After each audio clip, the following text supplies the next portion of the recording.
on va faire la distinction de deux choses. Premièrement, on va regarder comment dirais-je, ce produit qui a été. Alors, ils disent que si l'alcool ou le produit en soi qui a été rajouté, c'est ce qu'ils, comme ils disent, c'est quelque chose qui a été en soi préparé, qui a été conçu pour la consommation, comme le rhum, comme le vin, d'accord? En soi. Si ce produit-là a été ajouté à un autre produit, on dit à la base, ces choses-là, ce sont des choses qui sont interdites. Pourquoi? Parce que Aslan, à la base, on n'a pas le droit de consommer, ni de s'approcher, ni d'utiliser ces éléments-là et ces produits. D'accord?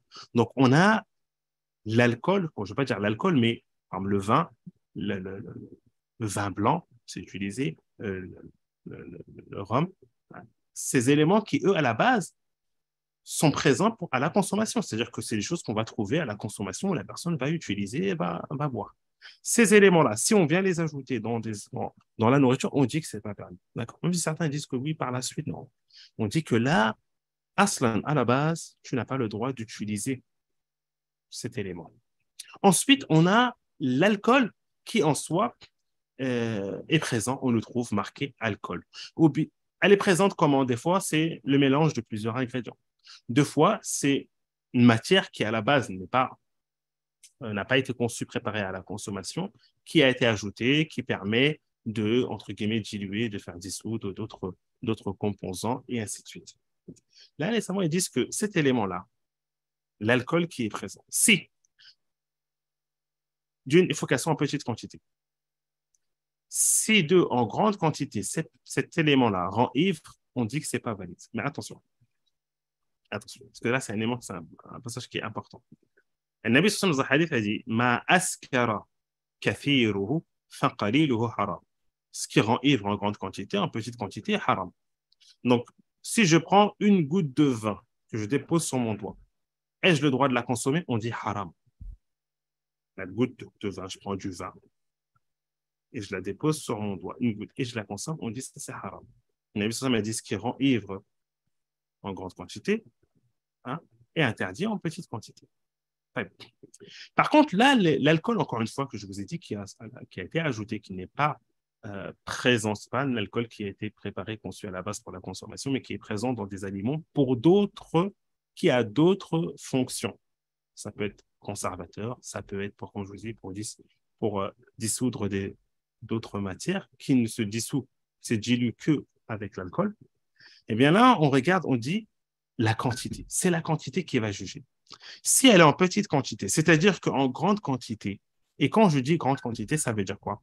Grande quantité, c'est la grande quantité, la consommation que peut consommer une personne en grande quantité. D'accord? Supposons, on te dit que dans le pain au chocolat, ce pain au chocolat, il y a de l'alcool. OK, très bien. Est-ce que cet alcool en grande quantité va rendre ivre? Je vous pose une question à vous dans le chat, par exemple, vous qui êtes présent. À votre avis, un être humain peut manger combien de pain au chocolat? Il a très faim, très très faim, et bismillah, il a décidé aujourd'hui de manger des pains au chocolat en grande quantité. À votre avis, combien de pains au chocolat il peut manger? 6, 5, 10? Inch'Allah. Petits estomacs, vous avez des petits estomacs. Taïb, tournez autour de 5, 6. Taïb. Eh bien, nous, la grande quantité, c'est ce que cet être humain peut consommer. Là, on ne parle pas de grande quantité, tu me remplis toute une pièce de pain au chocolat et à ce moment-là, tu vas être ivre. Non. Nous, ce qu'on regarde, quand on dit en grande quantité, c'est-à-dire une grande quantité que peut consommer l'être humain. Si demain, dans cet aliment ou ce liquide ou cette boisson, il y a de l'alcool, mais en petite quantité, et attention, hein, parce que suivez-moi bien, l'alcool qui est en petite quantité, elle n'a pas été ajouté, elle n'est pas à la base ce liquide, cette boisson qui a été préparée pour la consommation, qui est interdite, et ensuite qu'on a mis. Non, je ne parle pas de ça, hein, d'accord? Donc là, si on me dit cet élément-là, cette boisson qui est présente, où il y a un 0,1% de l'alcool qui est présent, conservé, ou bien qui a été mis en place pour d'autres fonctions. OK, j'ai besoin de combien de bouteilles pour que j'atteigne le degré de l'ivresse?